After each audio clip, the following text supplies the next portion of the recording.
Jangan heran kalau apa yang dapat oleh Nabi Isa dahsyat. Terima wahyu dia masih anak bayi, terima kitab Injil, menjadi nabi dia masih anak bayi, itu biasa. Mengapa? Karena terwujud ciptaan Nabi Isa dari awal memang dahsyat. Apalagi habis itu. Kalau awalnya memang dahsyat kun fayakun, apalagi selanjutnya pasti akan jauh lebih mudah bagi Allah Subhanahu wa ta'ala. Bapak Ibu, mantapkan akidahmu. Beliau tidak berkata aku Isa anak Maryam, tapi dia berkata inni Abdullah, aku hamba Allah.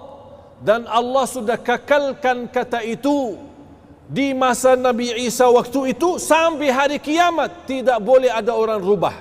A'udzu billahi minasy syaithanir rajim. Qala inni 'abdullah atani al-kitaba wa ja'alani nabiyya وجعلني مباركا أينما كنت وأوصاني بالصلاة والزكاة ما دمت حيا وبرا بوالدتي ولم يجعلني جبارا شقيا والسلام علي يوم ولدت ويوم أموت ويوم أبعث حيا ذلك عيسى بن مريم قول الحق الذي فيه يمترون ما كان لله أن يتخذ من ولد سبحانه ما كان لله أن يتخذ من ولد سبحانه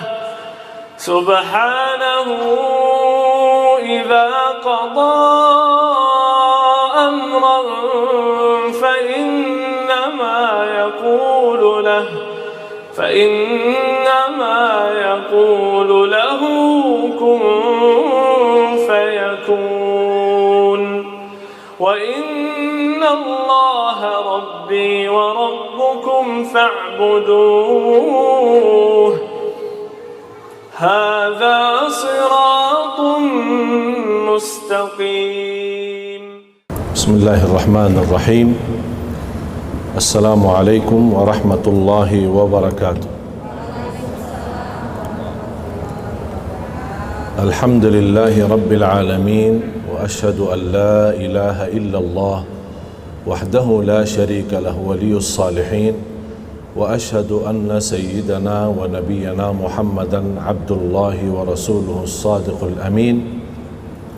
اللهم صل وسلم وبارك على سيدنا محمد وعلى آله وصحبه ومن تبعهم بإحسان إلى يوم الدين.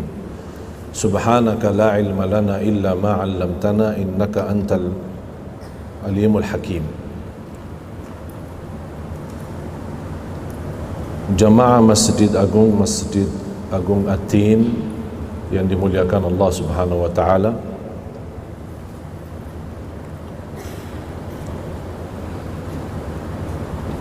Saya tadi bertanya sama panitia apa tema, mereka menjawab bebas. Tidak ada tema khusus. Cuma saya ingin sampaikan hal yang sering saya ditanya oleh jamaah.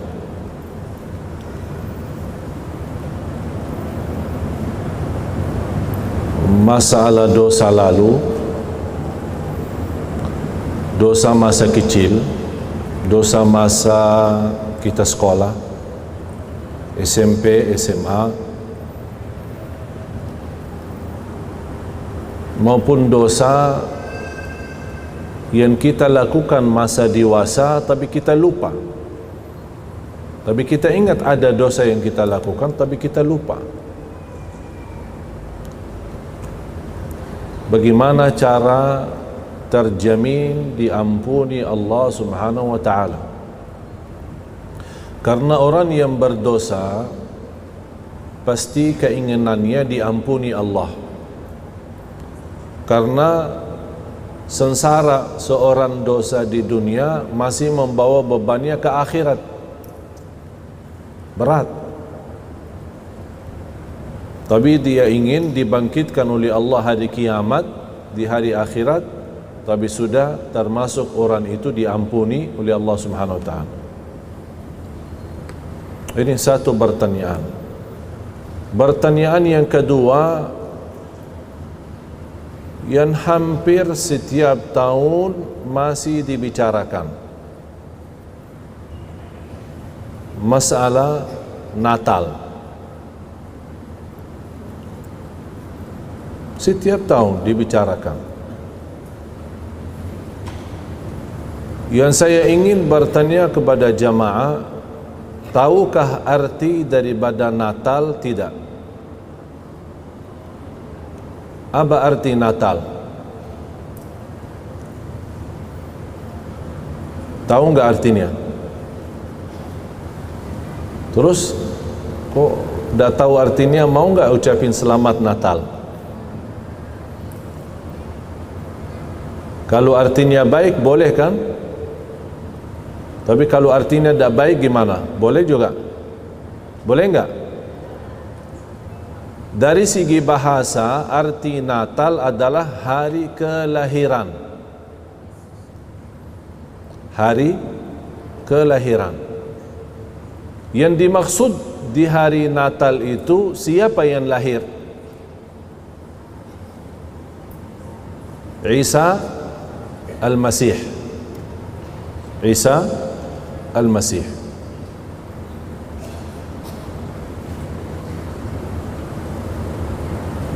Jamaah sekalian, tahukah tidak ada bukti dalam Quran? Tidak usah bicara Quran, karena Quran milik umat Islam. Tahukah dalam Injil tidak ada bukti kelahiran Nabi Isa atau Yesus yang biasa dinamakan tanggal 25 Desember? Tahukah tidak ada bukti? Tidak ada bukti. Tapi subhanallah yang ada, dan ini menjadi pelajaran untuk kita semua, yang ada bukti kelahiran Nabi Isa atau Yesus yang dinamakan oleh mereka atau Al-Masih, yang ada ceritanya di dalam Injil sama dengan apa yang ada di dalam Al-Quran. Cerita waktu kelahiran Nabi Isa atau Yesus.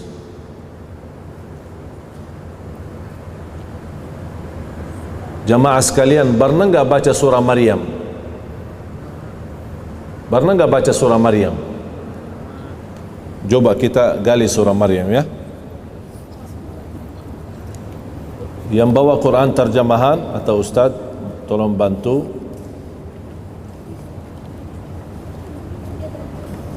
Surah Maryam habis surah Al-Kahfi.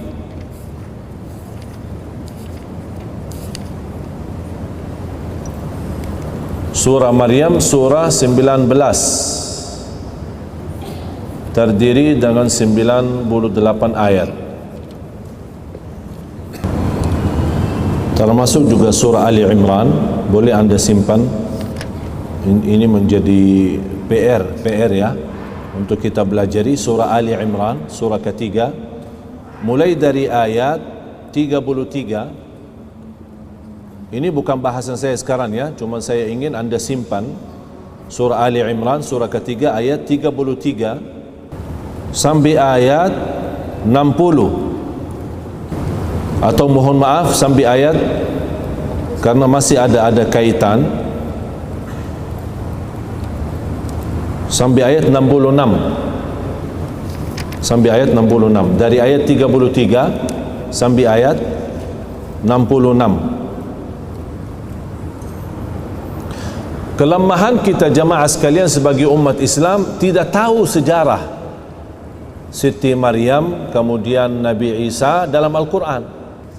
Dan salah satu ayat yang juga ada di dalam Injil,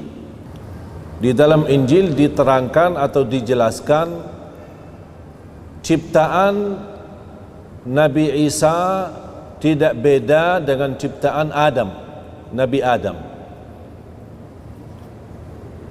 Dua-duanya diciptakan dengan perintah Allah, kun fayakun. Nabi Adam dari tanah, kun fayakun, jadi manusia. Nabi Isa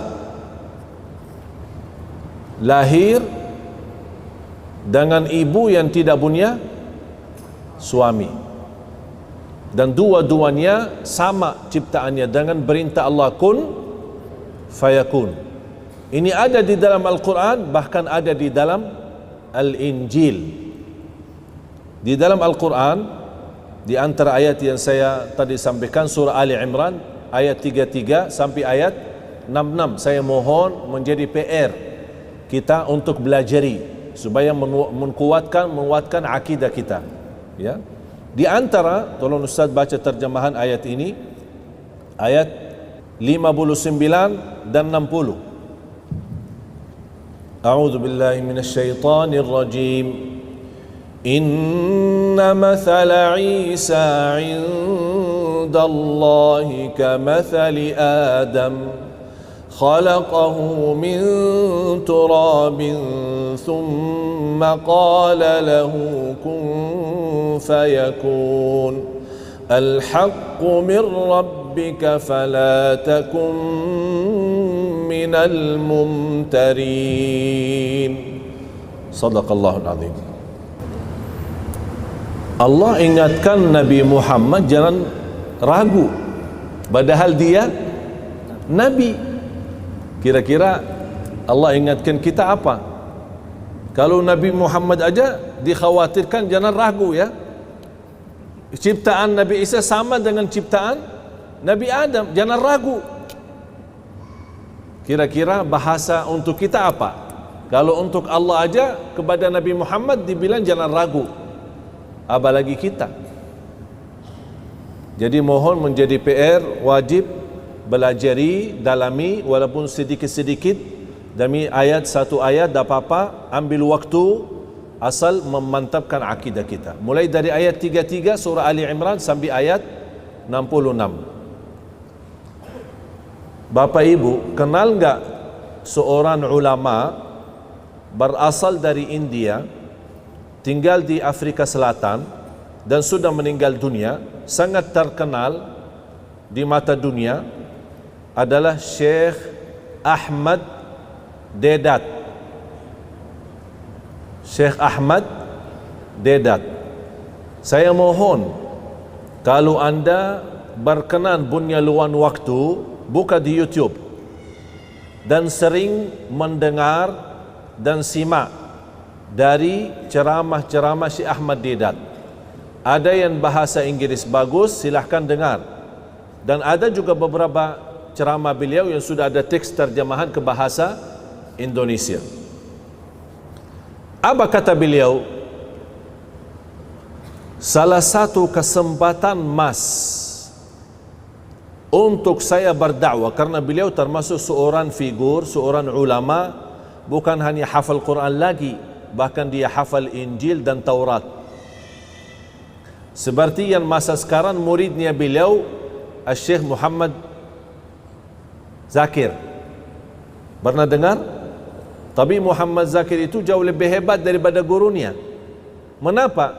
Karena Syekh Muhammad Zakir itu hafal Taurat, Injil, buku Hindu, buku Buddha. Buku Hindu dan buku Buddha dia hafal. Sampai orang-orang pendeta di dunia, kalau dia kehilangan ayat atau kehilangan sesuatu, hubungannya kemana?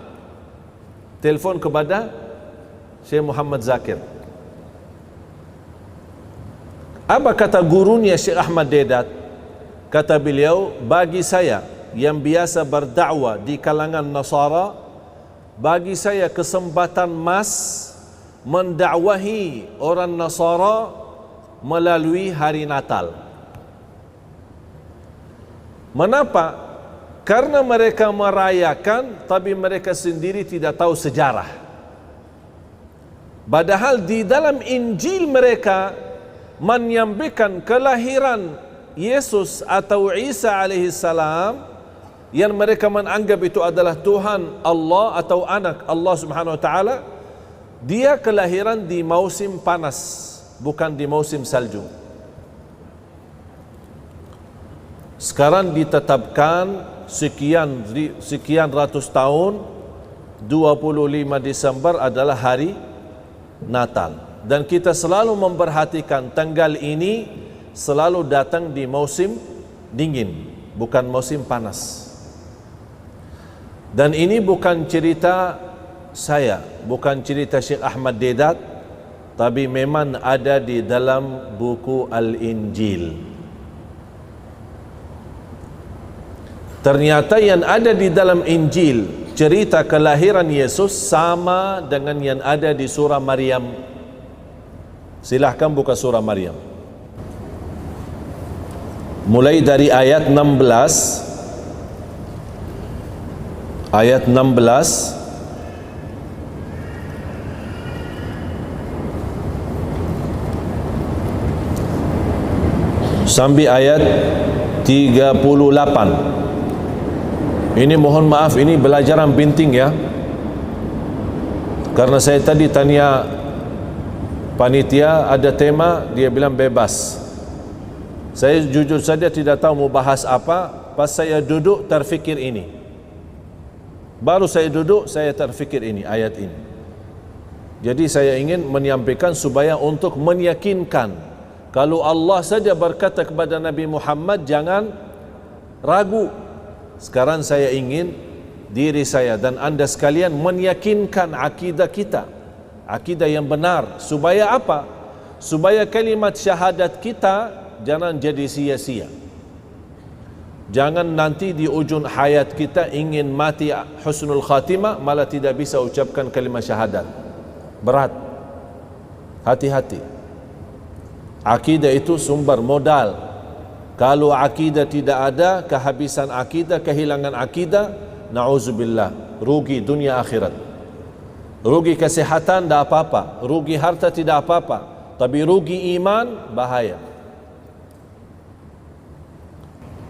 Mulai dari ayat 16 sampai ayat 38. Saya tidak akan bahas semuanya, tapi saya ingin anda juga kembali belajar. Saya akan bahas sesuai waktu yang kami sempatkan dan insyaAllah sisanya anda bisa belajar. Sangat mudah sebenarnya untuk mengenal akidah yang benar, tidak susah. Karena kita setiap hari meminta petunjuk dari Allah lewat salat fardu, bahkan lewat sunnah qabliyah ba'diyah, ihdinas siratal mustaqim. Kita setiap hari minta petunjuk kepada jalan yang lurus. Dan ini petunjuk salah satunya pemudahan dan jalan yang lurus dalam hal akidah. Supaya kita tidak tertipu dalam akidah kita. Akidah tidak ada tawar-menawar walaupun sama orang tua. Islam membolehkan berbakti baik sama orang tua yang non-muslim. Kalau orang tua kita non-muslim dan kita sudah masuk Islam, Islam tidak melarang kita tetap bersama mereka. Islam tidak melarang kita bersahabat baik dengan mereka. Islam tidak melarang kita tetap melayani baik dan melayani ikhlas sama mereka.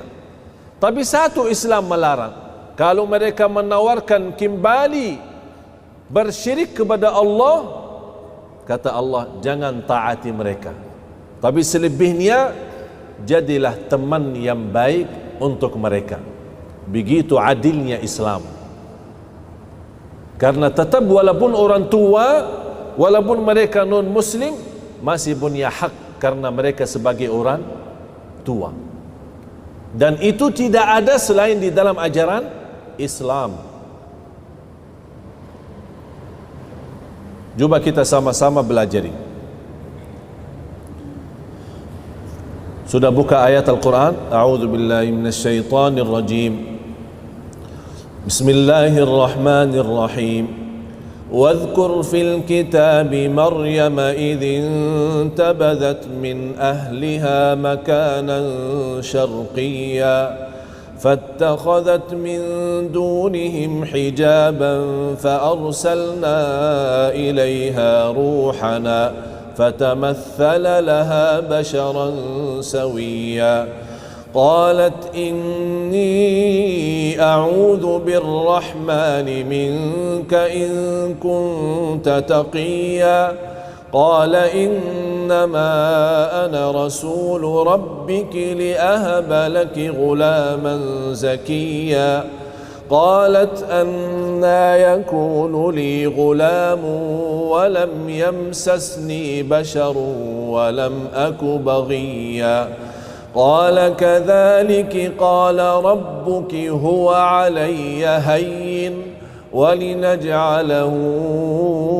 آية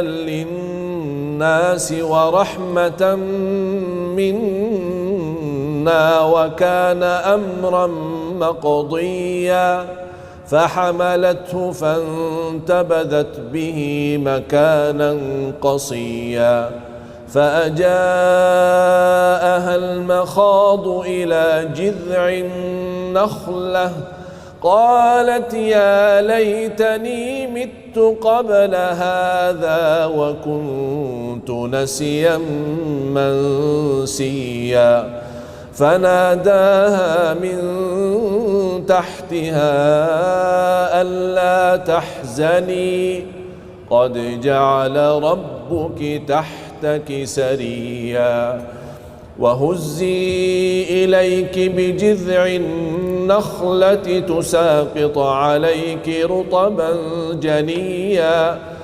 فكلي واشربي وقري عينا فإما ترين من البشر أحدا فقولي إني نذرت للرحمن صوما فلن أكلم اليوم إنسيا فأتت به قومها تحمله قالوا يا مريم لقد جئت شيئا فريا يا أخت هارون ما كان أبوك امرأ سوء وما كانت أمك بغيا فأشارت إليه قالوا كيف نكلم من كان في المهد صبيا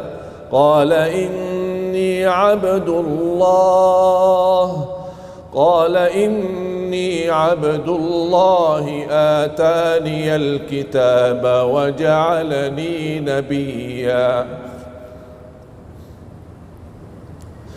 وجعلني مباركا أينما كنت وأوصاني بالصلاة والزكاة ما دمت حيا وبرا بوالدتي ولم يجعلني جبارا شقيا والسلام علي يوم ولدت ويوم أموت ويوم يبعث حيا والسلام علي يوم ولدت ويوم أموت ويوم أبعث حيا ذلك عيسى بن مريم قول الحق الذي فيه يمترون ما كان لله أن يتخذ من ولد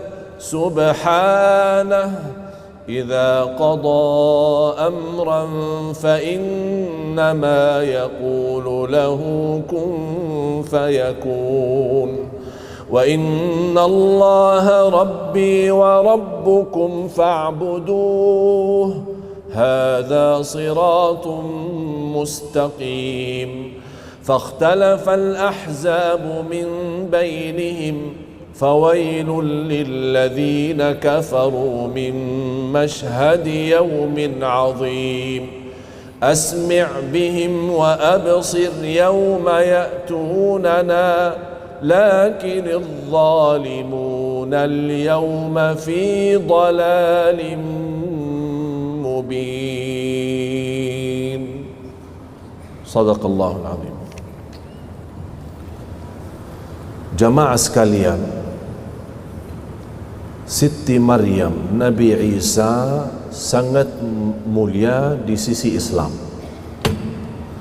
Bahkan tidak sah iman kita kalau tidak iman dan percaya Nabi Isa salah satu Nabi dan Rasul.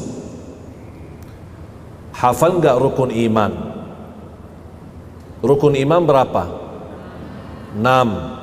1. Percaya Allah. 2. Kepada malaikat. 3. Kitab. 4. Rasul.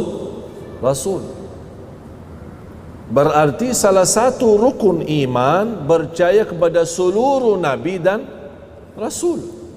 Memang Nabi kita Nabi Muhammad sallallahu alaihi wasallam.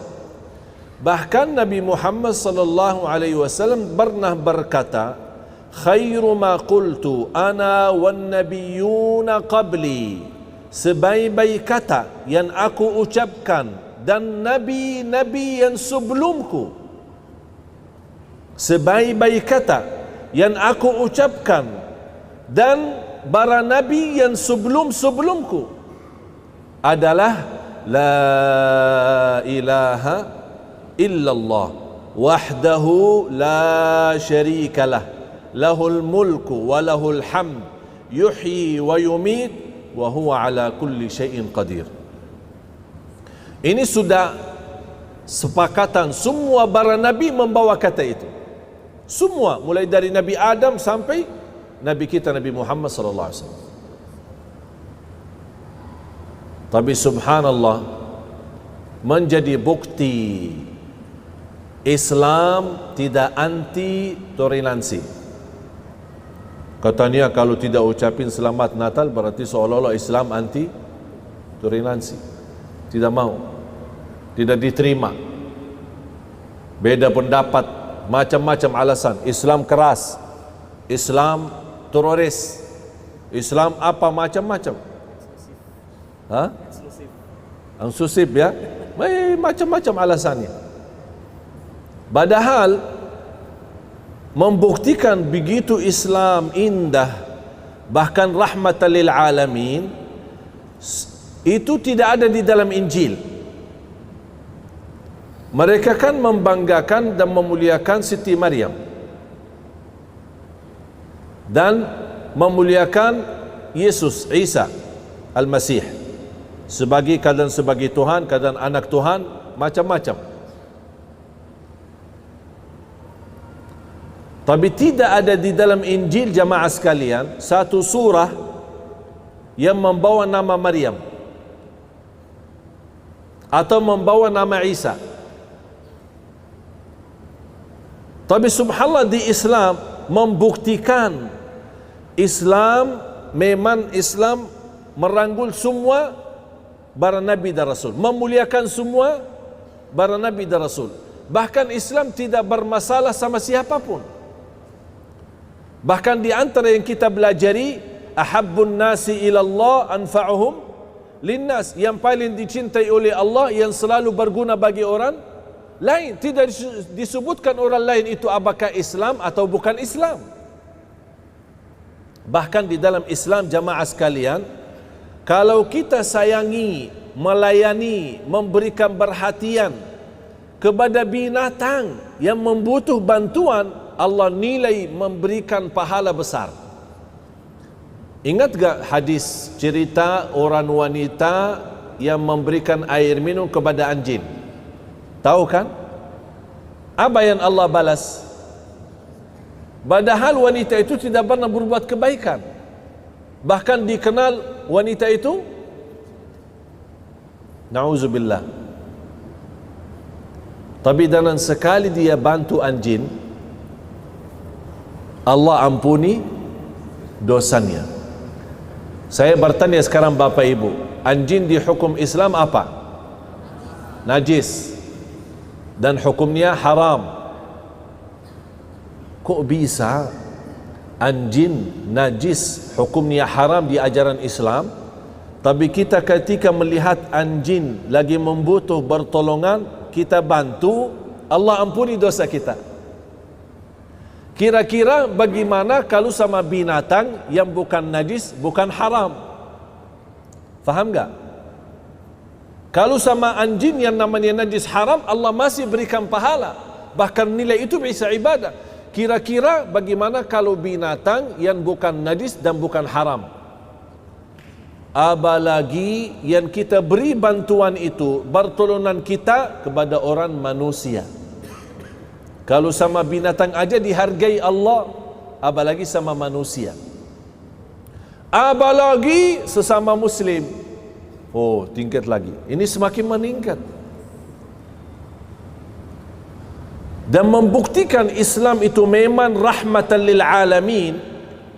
Tidak ada di dalam Al-Quran yang isinya 114 surah, tidak ada satu surah atas nama istri Rasul. Ada enggak atas nama istri Nabi Muhammad? Istri Nabi Muhammad siapa namanya? Siti Khadijah.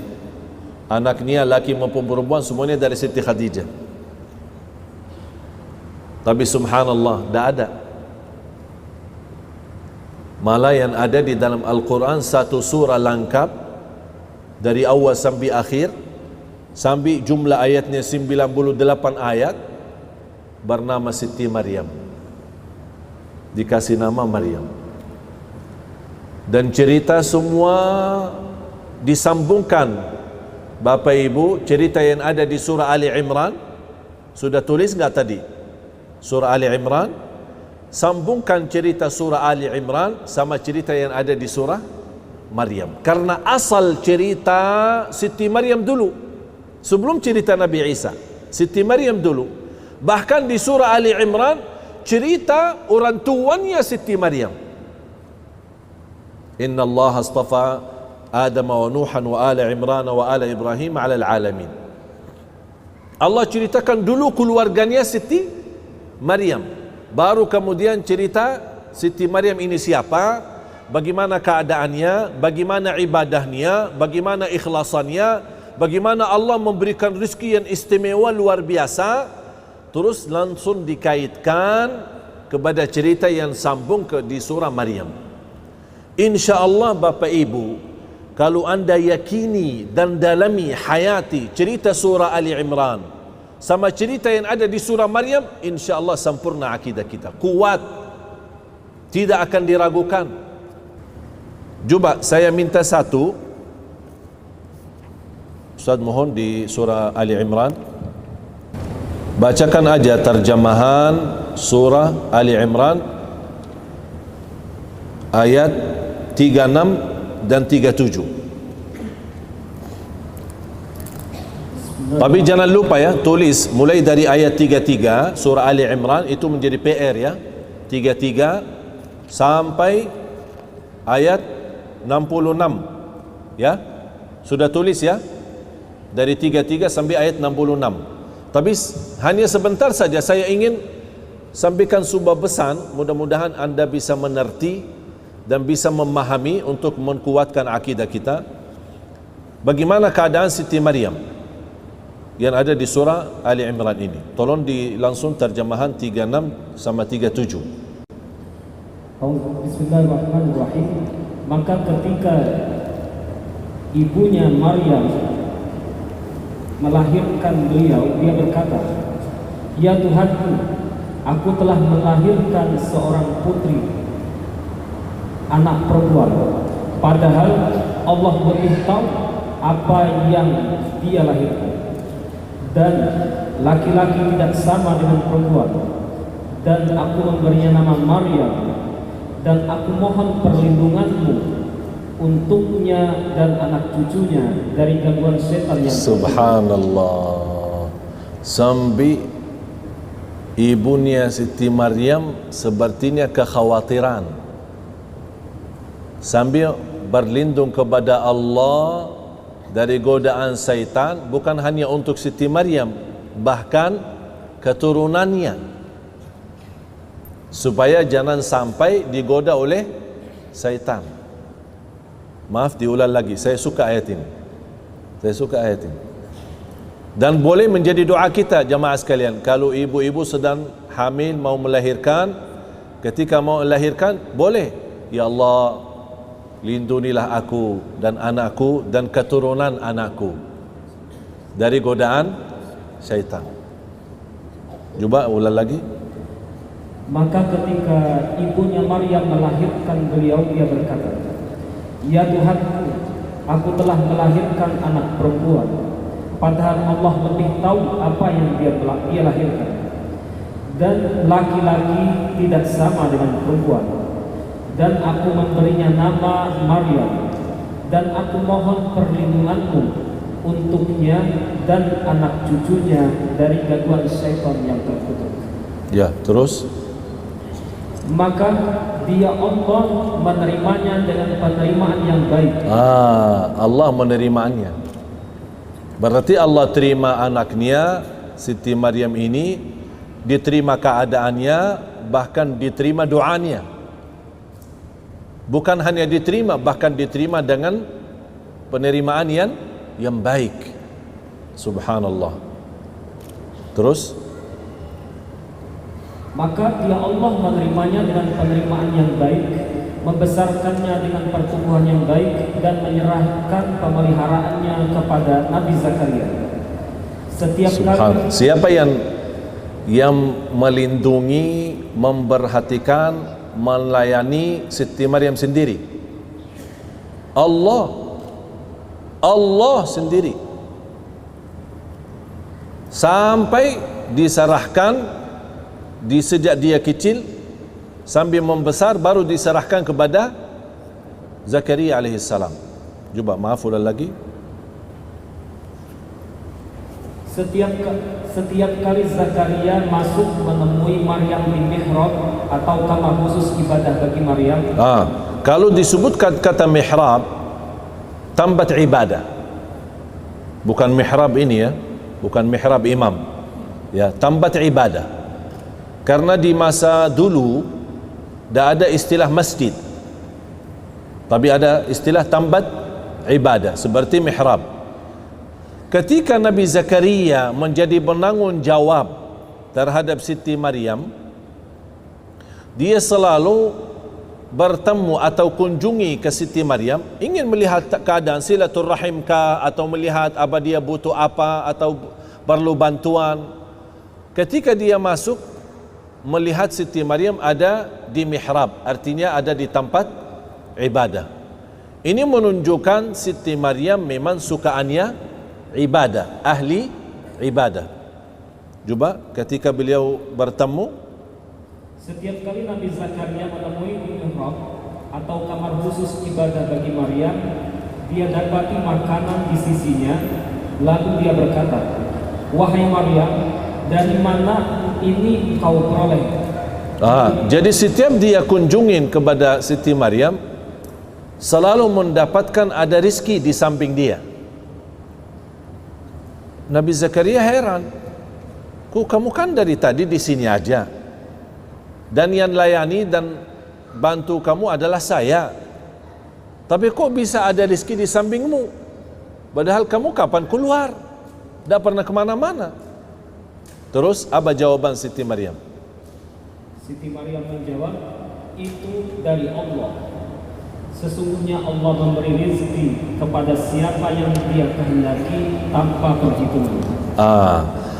Disitulah sebuah belajaran dari Siti Maryam kepada Zakaria alaihissalam. Ini semua dari Allah. Meyakinkan dengan kata dari Allah, segala sesuatu memang dari Allah, membuat Nabi Zakaria memiliki keyakinan untuk memohon kepada Allah.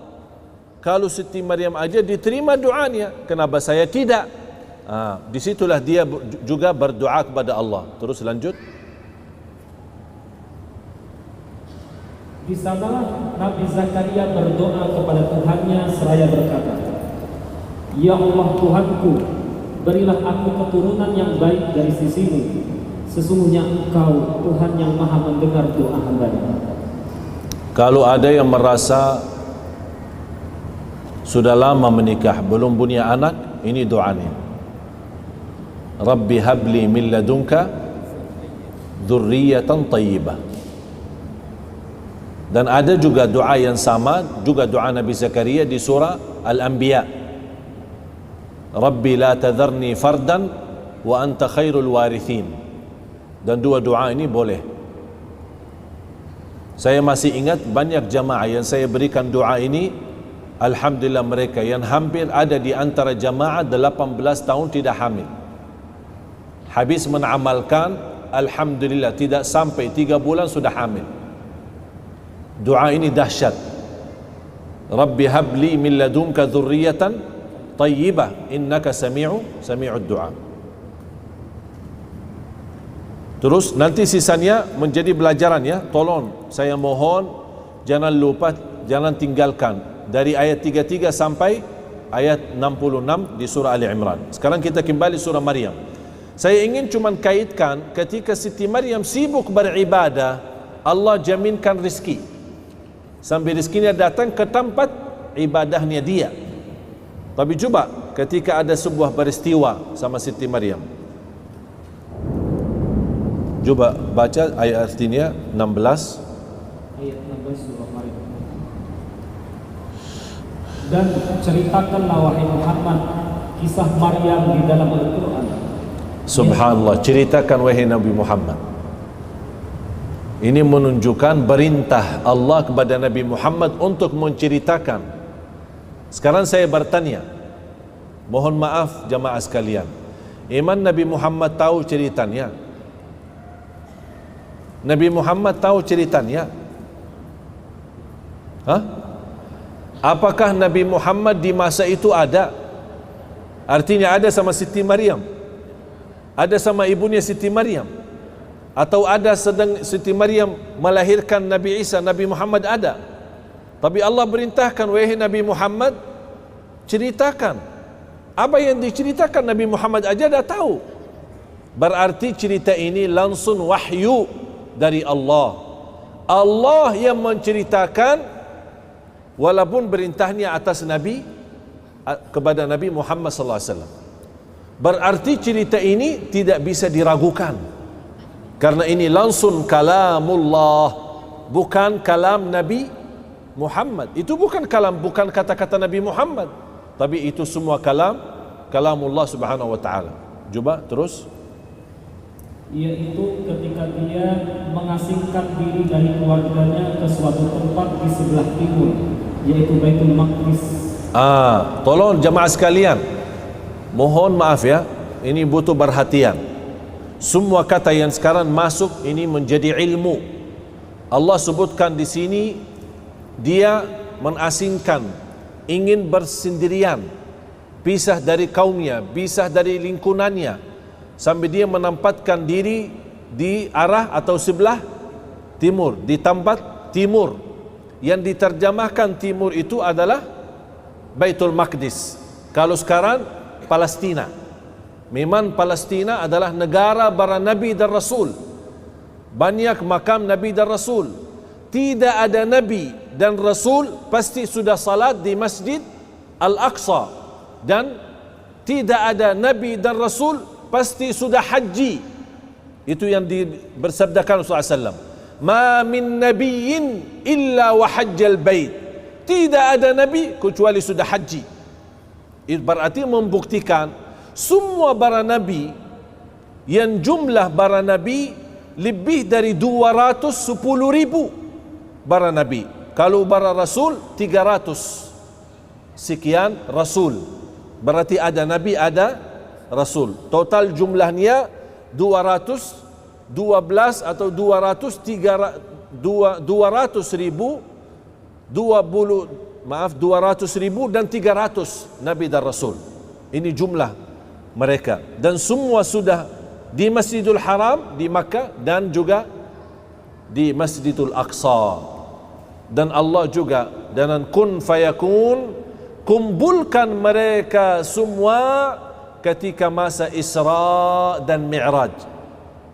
Ketika Nabi Muhammad naik Buraq, sebuah binatang dari Makkah menuju Masjidil Aqsa, baru naik ke langit menuju ke Masjidil Aqsa di waktu yang sangat cepat, dan di situ beliau menimami semua para nabi dan rasul sallallahu alaihi wasallam. Coba terus. Lalu dia memasang tabir yang melindungi dirinya dari mereka.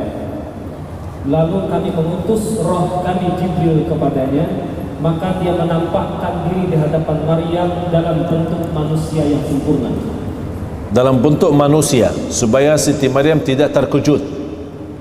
Karena kalau terlihat malaikat Jibril, aslinya malaikat Jibril, pasti akan terkejut. Apalagi dia bersendirian, pisahkan diri dari kaumnya, dari lingkungannya. Dia di tempat sendirian. Oleh karena itu Allah turunkan malaikat Jibril dalam bentuk manusia supaya bisa menyampaikan pesan-pesan Allah kepada Siti Maryam. Kalau malaikat Jibril aslinya 600 sayap. 600 sayap. Kata Rasulullah, kalau Allah izinkan malaikat Jibril buka satu sayap, bukan 600, hanya buka satu sayap, kata Rasulullah, matahari akan tertutup. Matahari akan tertutup. Ini baru satu, bukan 600. Begitu dahsyat makhluk Allah, begitu luar biasa makhluk Allah, tapi mereka semua masih di bawah kekuasaan Allah, hamba Allah subhanahu wa ta'ala. Terus Dia Maryam berkata seraya berdoa, sungguh aku berlindung kepada Tuhan yang Maha Pengasih terhadapmu, jika engkau orang yang bertakwa. ya, Dia Jibril berkata, sesungguhnya aku hanyalah utusan Tuhanmu untuk menyampaikan anugerah kepadamu, seorang anak laki-laki yang suci. laki-laki yang suci. Ini masih dialog ya, antara Jibril sama malaikat Jibril sama Siti Maryam. Tapi coba bayangkan bagaimana perasaan Siti Maryam di saat itu. Karena ini wahyu.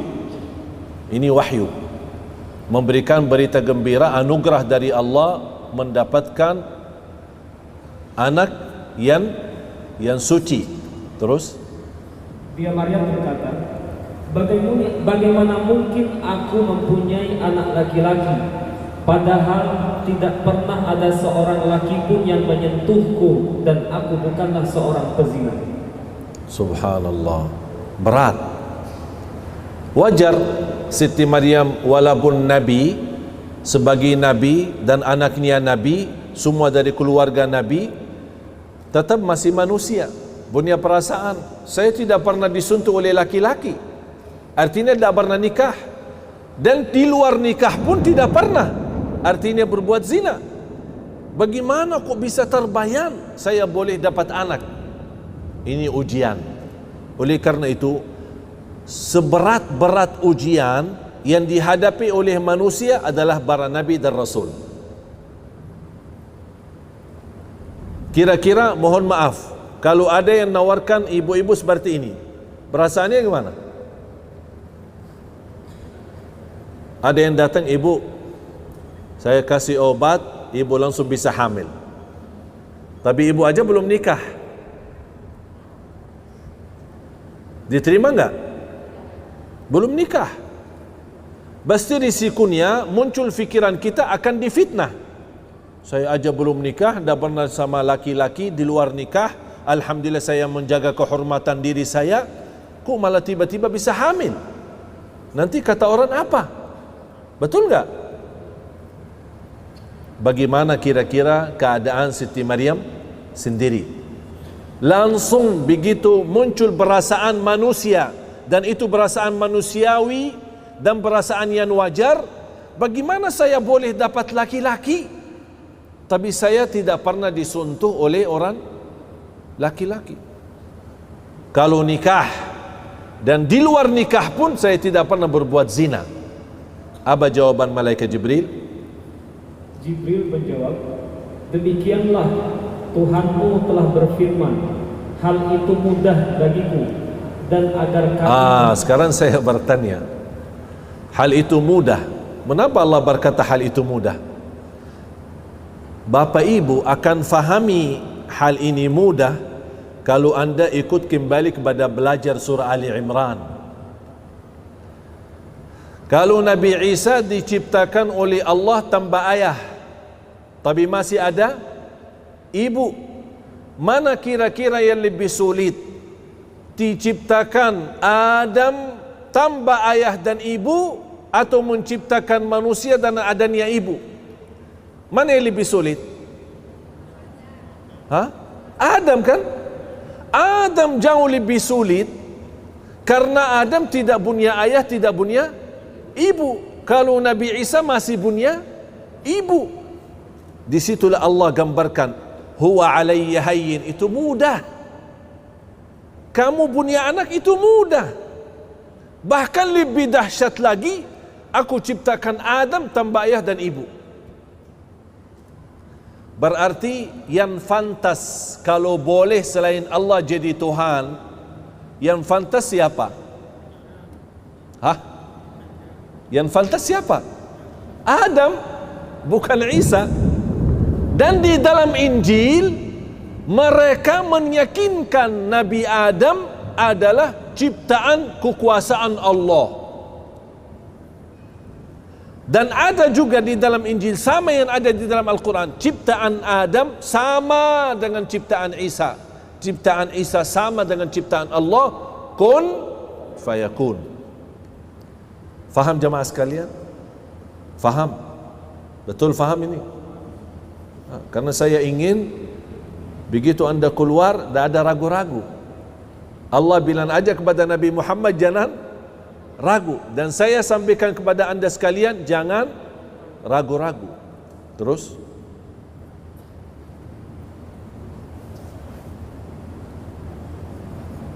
hal itu mudah bagiku, firman Allah mengatakan, dan agar kami menjadikannya suatu tanda kebesaran Allah bagi manusia. Allahu Akbar. Kita hanya mampu bilang subhanallah. Itu hanya kemampuan Allah saja. Tidak ada siapapun selain Allah yang mampu. Itu Allah jadikan tanda kebesaran Allah. Terus, dan sebagai rahmat dari Allah SWT. Dan hal itu adalah suatu urusan yang sudah diputuskan. Urusan yang sudah, berarti tak ada tawar-menawar. Jadi seolah-olah ini perintah kepada Siti Maryam, udah, dah usah banyak bicara, selesai. Ini keputusan sudah selesai. Kamu punya anak yang suci, udah selesai urusan. Tidak ada perubahan. Ya, sekarang Allah menarahkan bagaimana supaya dia mampu menghadapi perkataan orang, fitnah-fitnah orang. Itu sekarang tugasnya. Coba terus. Maka dia Maryam mengandung, lalu dia mengasingkan diri dengan kandungannya itu ke tempat yang jauh. Ya, malu, takut. Dia sudah percaya malaikat Jibril, percaya Allah, dan dia meyakini Allah. Dia tidak meragukan perintah Allah. Tapi bagaimana manusia ini? Manusia pasti aneh-aneh. Mohon maaf, kita aja di lingkungan aneh-aneh. Apalagi zaman sekarang. Apalagi di zaman yang kita lihat, na'udzubillah, macam-macam fitnah. Begitu Siti Maryam sudah menjadi dalam perintah kun fayakun hamil, dia memposisikan, memindahkan diri ke tempat yang jauh, karena membutuhkan waktu supaya penjiwaannya siap menghadapi perkataan orang. Terus Kemudian rasa sakit akan melahirkan, memaksanya bersandar pada pangkal pohon kurma. Pangkal pohon kurma. Mohon maaf jamaah sekalian, apa kelebihan Allah ceritakan Siti Maryam saat mau melahirkan bersandar kepada pohon kurma? Kan bisa singkat saja kesimpulan, Siti Maryam merasa sakit saat melahirkan, udah selesai. Mengapa ada urusan pohon kurma? Apa urusan pohon kurma? Bisa jadi kan, kalau bahasa sederhana, Siti Maryam saat melahirkan merasa sakit, itu kan cerita sudah jelas. Wajar wanita saat melahirkan pasti sakit, kan manusia ada rasa sakit. Allah juga ceritakan Siti Maryam pun merasa sakit saat melahirkan. Tapi kenapa Allah tambah kata dia dekat dengan bersandar dengan pohon kurma? Apa? Di sini nanti ada jawabannya, ada di ayat lanjut. Tolong diperhatikan. Terus Lalu dia Maryam berkata, "Wahai, betapa baiknya aku mati sebelum ini, dan aku menjadi orang yang tidak diperhatikan dan dilupakan." Subhanallah. Masih awal-awalnya Siti Maryam mampu terima, tapi begitu sudah melahirkan dan rasa sakitnya, dia sepertinya merasa beban, difitnahin orang.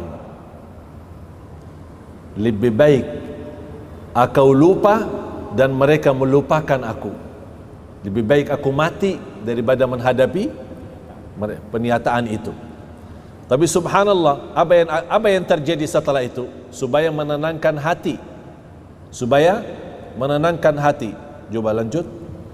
Lalu Jibril berseru kepada Maryam dari tempat yang rendah, "Janganlah engkau bersedih hati.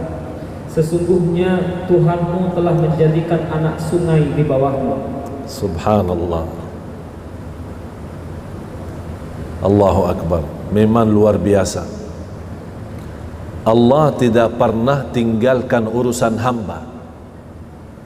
Kalau Allah sudah urusi kita, jamaah sekalian jangan ragukan. Yakini, tidak ada yang buruk datang dari Allah. Yang buruk memang dari dosa-dosa kita. Yakini, walaupun masih di pandangan mata ujian itu buruk, tapi hakikatnya itu baik.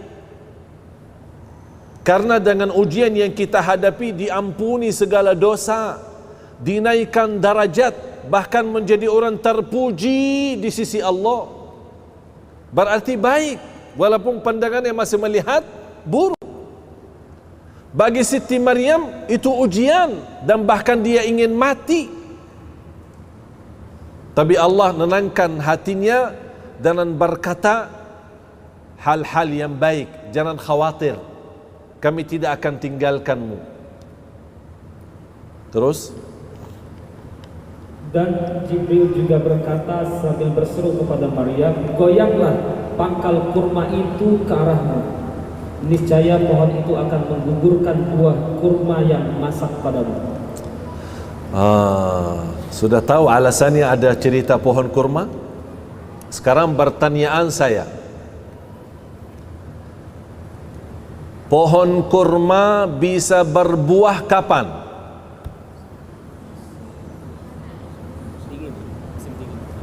Ini jadi PR. Buka di Google, buka di internet, ya. Buah kurma, pohon kurma kapan bisa berbuah? Hanya satu musim, di musim panas. Kalau tidak musim panas, oleh karena itu kota Madinah dan Makkah dikenal daerah panas. Walaupun ada beberapa bulan dingin. Sekarang seperti sekarang musim dingin ya. Pengaruhnya dari udara-udara yang cukup jauh dari utara, dari Turki, dari Jordan, dari mana-mana itu datang udara. Tapi kalau daerah asli Timur Tengah termasuk daerah Palestina memang dikenal musim panas. Bahkan pohon kurma itu tidak bisa berbuah selain di musim panas. Bahkan supaya kita yakini, ada orang berkata, saya ada pohon kurma yang bisa berbuah tapi di musim dingin, bukan di musim panas. Fahami dulu bahasa Al-Quran, jangan macam-macam dulu. Apa dalam Al-Quran? Dia berkata apa? Tolong dibaca lagi. Dan goyanglah pangkal pohon kurma itu ke arahmu, niscaya pohon itu akan menggugurkan buah kurma yang masak padamu. Pohon kurma yang masak padamu. Ini kemampuan bahasa Indonesia. Sayang sekali bahasa Indonesia tidak mampu menjelaskan arti itu. Kalau bahasa Indonesia kurma, tapi kalau dalam bahasa Arab beda-beda. Ada rutab, ada balah, ada bizir, ada kurma, tamar. Berarti ada 4. Ada rutab, ada balah, ada bizir, ada tamar. Allah di sini sebutkan kata rutab, bukan tamar. Mengapa? Karena rutab itu selalu datang di awal musim panas. Yang namanya rutab adalah kurma setengah matang. Kalau orang Indonesia sukaannya kurma setengah matang, katanya biar cepat hamil. Itu cerita-cerita yang jual di sana. Orang-orang dah tahu, orang dari Madura atau dari mana yang sudah lama tinggal di Madinah, Makkah, dia suka jual ke jamaah umrah atau jamaah haji. Ini beli kurma biar cepat hamil.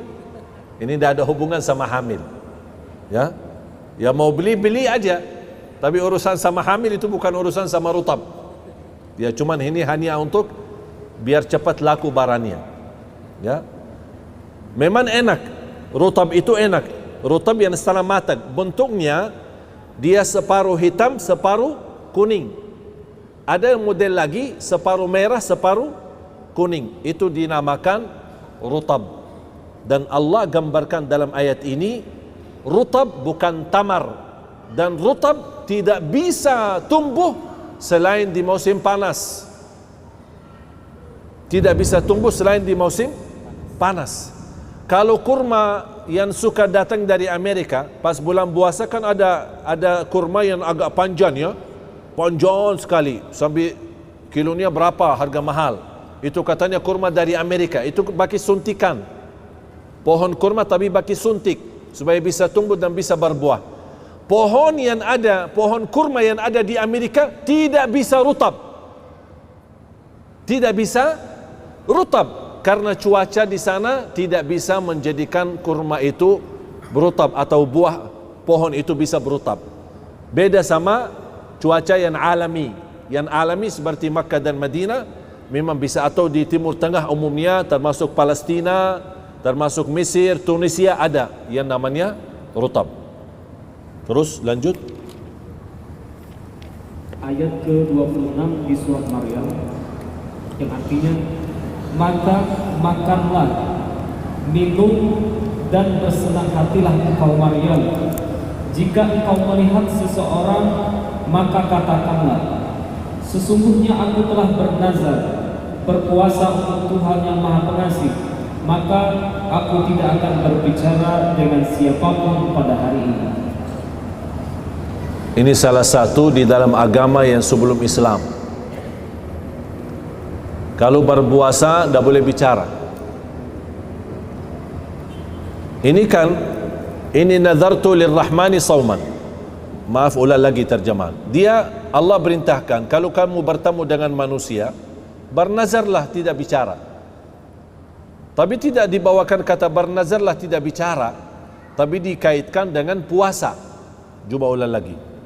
Sesungguhnya aku telah bernazar berpuasa untuk Tuhan yang Maha Pengasih, maka aku tidak akan berbicara dengan siapapun pada hari ini. Kira-kira kalau orang bernazar, saya tidak bicara hari ini sama siapapun, cukup enggak? Cukup? Sebagai nazar, saya hari ini saya tidak mau, saya nazar hari ini tidak mau bicara sama siapa-siapa. Cukup jelas kan? Jelas. Berarti hari ini saya tidak bicara sama siapa-siapa. Tapi mengapa Siti Maryam di sini dikatakan bernazar berpuasa? Karena di dalam agama sebelum Islam, orang yang berpuasa tidak boleh berbicara, karena berbicara sama manusia membatalkan puasa. Faham bu? Berbicara dalam keadaan puasa, berbicara membatalkan puasa. Alhamdulillah datang Islam mengizinkan kita berbicara, tapi tidak boleh makan dan minum. Faham jemaah sekalian?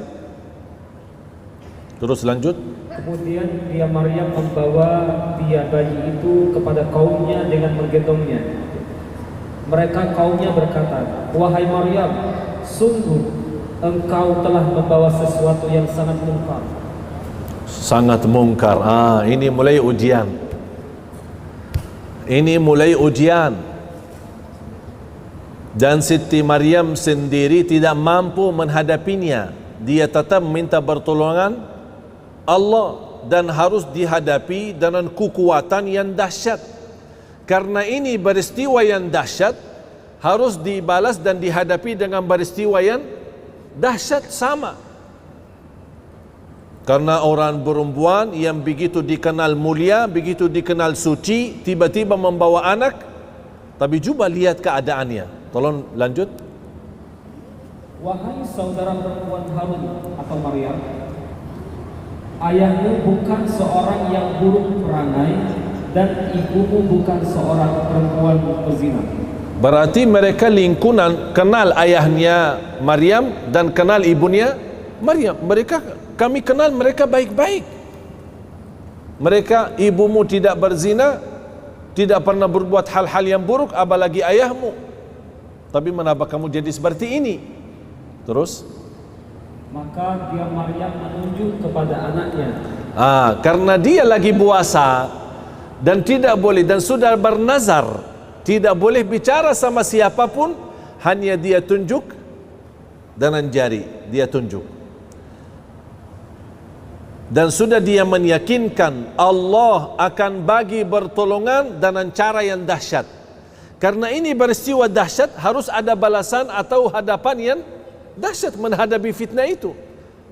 Apa yang terjadi? Dia tunjuk. Terus? Bagaimana kami akan berbicara dengan anak kecil yang masih dalam ayunan? Berarti yang dia tunjuk kepada siapa? Oh, jadi kalau kalian mau tahu, tanya si anak bayi itu. Gimana bu? Aneh kan? Sudah peristiwa yang dahsyat, malah suruh bicara sama anak bayi. Anak, kamu aja bicara dah mau, kau disuruh anak. Anak, apa yang mau dibicara oleh anak itu? Inilah pertolongan Allah yang dahsyat.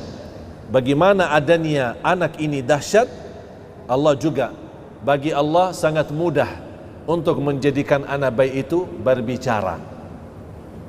Ini kembali ingat kata sangat mudah. Menciptakan Nabi Isa sangat mudah dibanding Nabi Adam.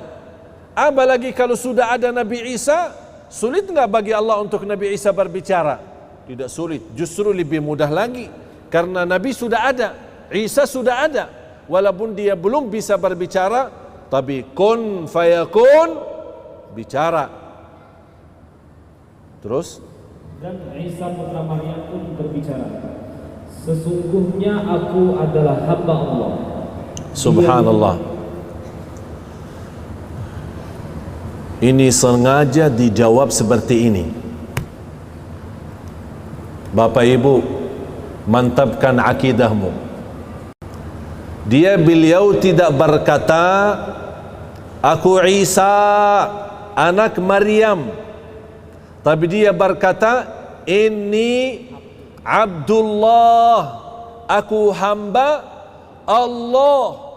Dan Allah sudah kekalkan kata itu di masa Nabi Isa waktu itu sampai hari kiamat. Tidak boleh ada orang rubah. Silahkan Bapak Ibu buka di At-Taurat, buka di Injil, tak ada satu kata Yesus berkata aku anak Tuhan. Tidak ada. Allah tidak ridha itu. Tidak ada satu kata Yesus sendiri berkata aku anak Tuhan atau saya Tuhan. Tidak ada. Tapi yang lain bicara, pendeta bicara anak Tuhan atau Tuhan, atau yang menulis Injil itu dia berkata Tuhan, atau anak atau murid-muridnya berkata anak Tuhan. Tapi Isa sendiri tidak bisa dibuktikan dia berkata saya Tuhan atau anak Tuhan.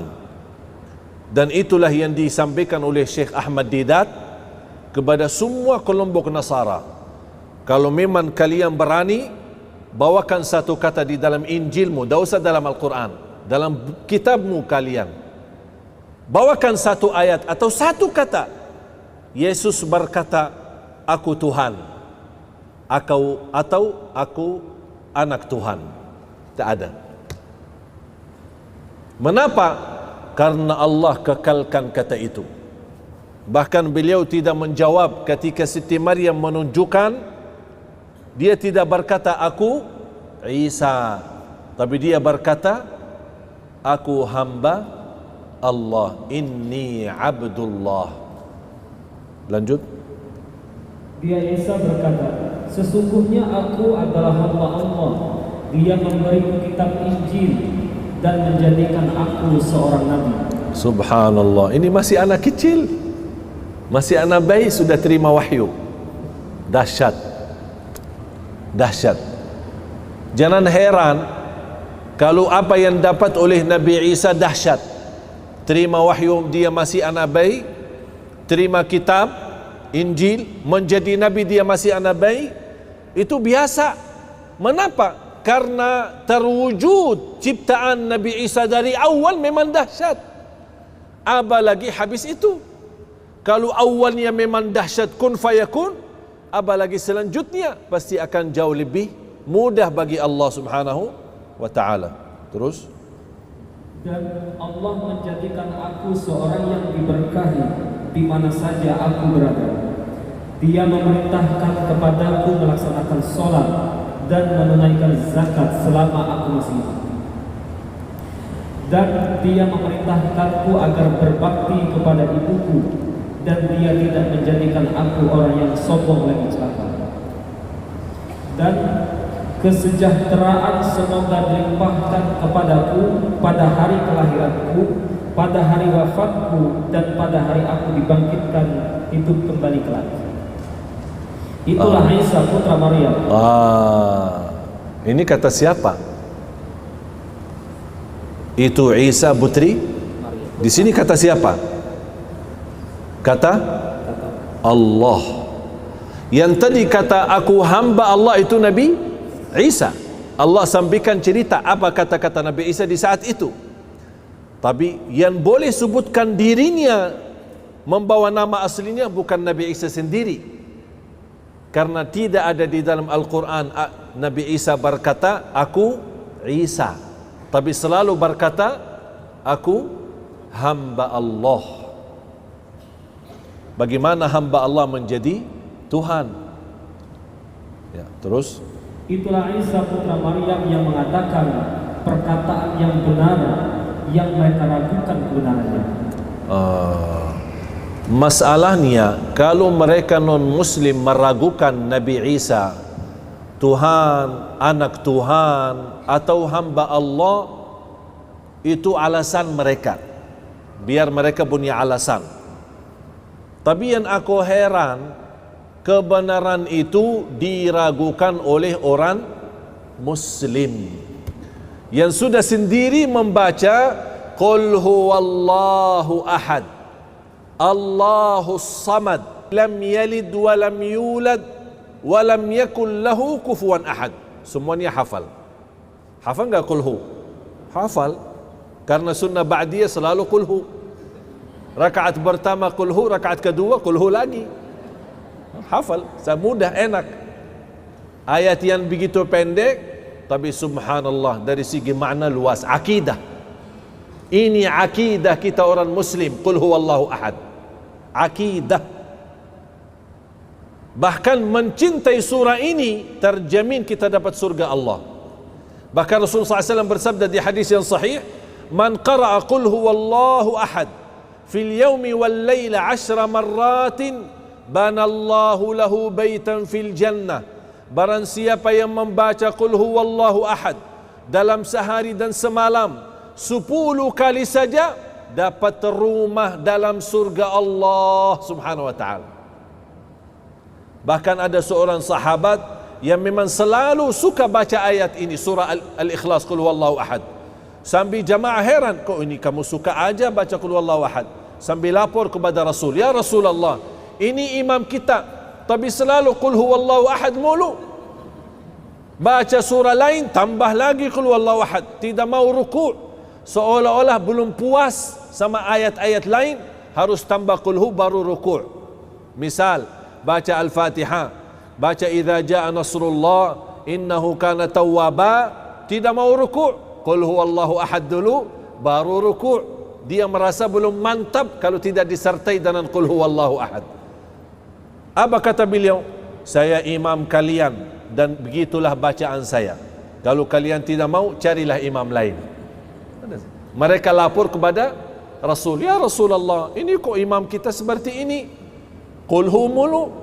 Setiap rakaat dia baca satu ayat, tambah lagi qul hu. Rakaat kedua baca ayat, tambah lagi qul hu." Rasul panggil, "Mengapa kamu suka seperti itu?" Dia berkata, "Ya Rasulullah, aku cinta surah ini karena pembahasannya sifat-sifat Allah." Rasulullah diam sebentar. Di saat itu turunnya wahyu, dan Rasul berkata, "Wahai yang kamu cinta surah ini, Allah juga cinta kepadamu." Allahu Akbar. Akidah yang kuat. Dia cinta surah ini, dia mendapatkan cintaan Allah. Bahkan ada satu riwayat yang lain, "Wa hubbuka iyyaha adkhalakal jannah." Cintamu terhadap surah ini sebab kamu terjamin masuk surga. Allahu Akbar. Jangan ragu-ragu. Terus, tidak patut bagi Allah mempunyai anak. Maha suci Dia. Apabila Dia hendak menetapkan sesuatu, maka Dia hanya berkata kepadanya, "Kun, jadilah." Maka jadi hal tersebut, jadilah sesuatu itu. Isa berkata, "Dan sesungguhnya Allah itu adalah Tuhanku dan Tuhanmu. Maka sembahlah Dia, inilah yang dinamakan jalan yang lurus." Ini jalan yang ihdinas siratal, suratul Fatihah. Jamaah sekalian,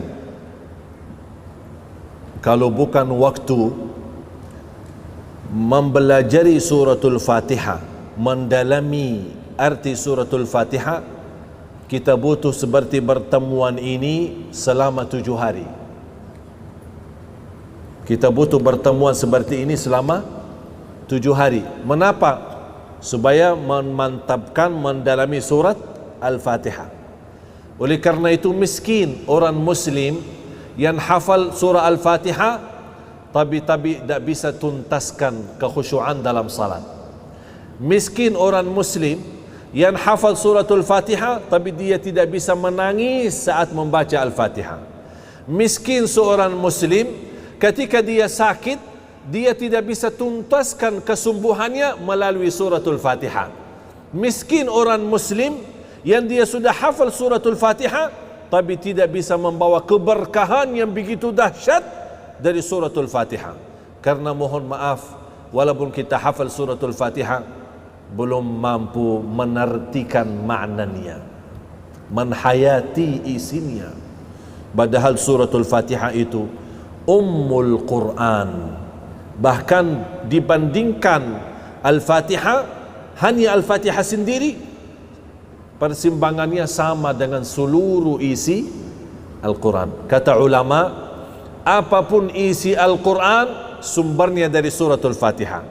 Yang bisa fahami suratul Fatihah bakal mampu memahami isi kandungan Al-Quran 30 juz. Yang tidak mampu memahami Al-Fatihah susah untuk memahami isi kandungan Al-Quran. Terus maka berselisihlah golongan-golongan yang ada di antara mereka. Siapa mereka? Yahudi dan Allah gambarkan. Ini sekarang terjadi kan? Berpecah. Kalau mereka berpecah, Allah sudah gambarkan. Mohon maaf, ulang lagi. Maka berselisihlah golongan-golongan yang ada di kalangan mereka, Yahudi dan Nasrani. Terus orang Islam Ikut-ikutan. disebutkan enggak Islam? Disebutkan enggak Islam? Berarti Islam tidak ikut campur kan? Tapi kenapa sekarang umat Islam pecah belah? Ikut-ikutan bersama. Masalah Natal aja masih meragukan. Padahal Allah di sini sebutkan hanya Yahudi dan Nasrani. Biarkan saja mereka. Karena memang itu sifat mereka, tidak mau mengikuti kebenaran. Kenapa kok orang Islam yang ikut campur? Subhanallah, memang pesan-pesan Al-Quran luar biasa. Tapi mana orang Muslim yang sejati, yang memang bersedia membukakan hati sama Al-Quran ini? Tak ada satupun yang kita harapkan dari petunjuk dan hajat urusan dunia maupun akhirat, pasti sudah ada solusinya di dalam Al-Quran. Jamaah sekalian, mudah-mudahan bisa anda fahami. Ini pesan terakhir penutup ayat itu. Terus, maka celakalah orang-orang kafir yang pada waktu menyaksikan hari yang agung. celakalah bagi mereka nanti kalau sudah kebenaran menjadi nyata dan mereka nyesal kenapa tidak beriman. Ini bahasanya kepada siapa? Yahudi dan Nasrani. Tidak disebutkan kata orang Islam. Berarti orang Islam jangan ragu-ragu.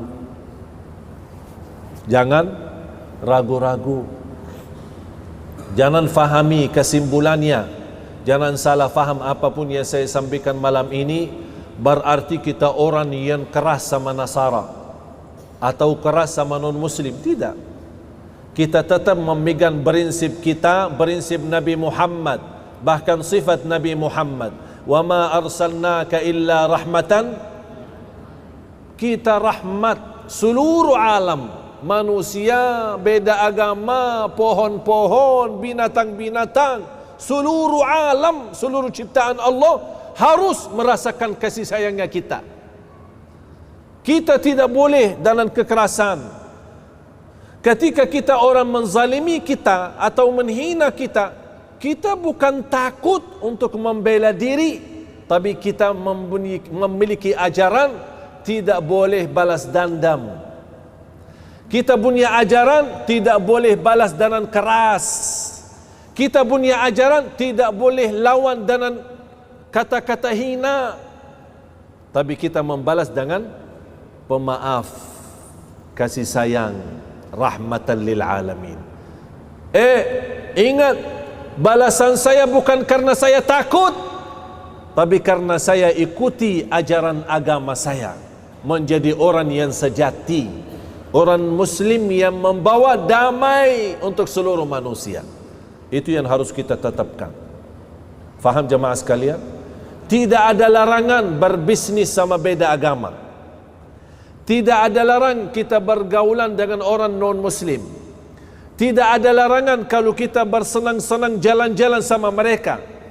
Tidak ada larangan kalau kita ikut bersama-sama atau undang mereka ke rumah. Kita bersilaturrahim. Ketika mereka lagi dalam keadaan susah, kita bantu mereka sesuai kemampuan. Itu semua tidak ada larangan. Satu yang dilarang. 1000 bebas. 1001, 1000 bebas. 1 tidak bebas. Akidah. Kalau akidah, jangan macam-macam. Silaturrahim merusak akidah? Tidak, silahkan silaturrahim. Hindu, Buddha, Nasara, Yahudi, musuh tidak dilarang, silakan. Kita bawa contoh yang baik. Tapi bagaimana kalau mereka mengucapkan selamat pas hari raya? Hari raya Idul Fitri, hari raya Idul Adha, kita jawab apa? Terima kasih. Sudah selesai. Tapi jangan anda merasa dah enak. Mereka kan suka ucapin selamat hari raya. Kenapa saya dah mau ucapin selamat untuk hari raya mereka? Jamaah sekalian, ayo mari kita sama-sama membuktikan kita umat Islam, ummatan rahmatan lil alam. Ayo dekat dengan mereka. Ajak mereka. Dan saya usulkan satu. Kalau boleh nanti di rumah bas di internet buka berin terjemahan surah Maryam, print terjemahan surah Maryam, dan dilapisi dengan halamannya, disusun rapi, kemudian dijadikan seperti buku kecil atau buku saku, ya, hadiah. Ketika ada di antara mereka yang anda kenal hari ulang tahun mereka, hari ulang tahun, seperti kita buat ulang tahun, ikut ulang tahun. Apa hadiah aku seorang Muslim kepada mereka pas hari ulang tahun mereka? Saya hadiahkan surah Maryam dengan terjemahan. Ini mohon, saya minta mohon, ini hadiah untukmu, tolong dibacakan. Itu saja. Biar mereka sendiri yang mencari kebenaran. Dan sampaikan kalau ada pesan surat di atas terjemahan surah Maryam, ada sebuah surat yang kita tulis, kami orang Muslim cinta Siti Maryam, cinta Nabi Isa. Bahkan tidak sah iman kita kalau belum percaya Nabi Isa. Bahkan di antara bukti Islam mencintai mereka, di dalam kitab suci kami ada sebuah surah bernama surah Maryam, dan itu pula tidak ada di dalam Taurat dan tidak ada di dalam Injil. Mudah-mudahan anda berkenan membaca hadiah buku saya. Assalamualaikum. Selesai. Menjadi pendakwah, tapi dalam bahasa, mohon maaf, tidak punya ilmu, silahkan hadiahkan buku. Kita tidak tahu kapan turunnya hidayah untuk kawan kita, untuk teman kita. Punya kenalan orang barat, dan orang barat punya kelebihan suka baca. Silahkan email kalau anda punya email mereka. Hadiahkan surah Maryam dalam terjemahan. Tapi jangan anda berkata, ini dari kitab suci kami. Tapi ini sebuah hadiah. Kalau dia baca, saya yakin yang suka baca dan teliti pasti bakal kirim email lagi atau mencari kita. Ini maaf, bukunya sangat bagus. Tak mungkin ada orang berkata Al-Quran tidak bagus. Tak bisa. Semua yang baca Al-Quran, Muslim maupun non-Muslim, pasti sepakat Al-Quran itu isinya baik dan sempurna. Ini menjadi tugas kita. Faham? Mudah-mudahan insya Allah belajaran malam ini menjadi petunjuk untuk kita dan menjadi petunjuk untuk kawan-kawan kita. sahabat, bahkan ada di antara mereka yang masih hubungan keluarga dengan kita. Mudah-mudahan insya-Allah belajaran malam ini bisa kita sampaikan kepada mereka dengan cara hikmah, dengan cara halus, supaya dengan niat, insya-Allah kita niat, mudah-mudahan menjadi hidayah. Kalau mereka dapat hidayah, alhamdulillah. Kalau mereka belum dapat hidayah, jangan anda sedih, karena itu urusan Allah, bukan urusan kita. Billahi taufiq wal hidayah. Kurang lebihnya mohon maaf. Wa sallallahu wasallam wa baraka ala sayyidina Muhammad. Subhanakallahumma bihamdik, asyhadu an la ilaha illa anta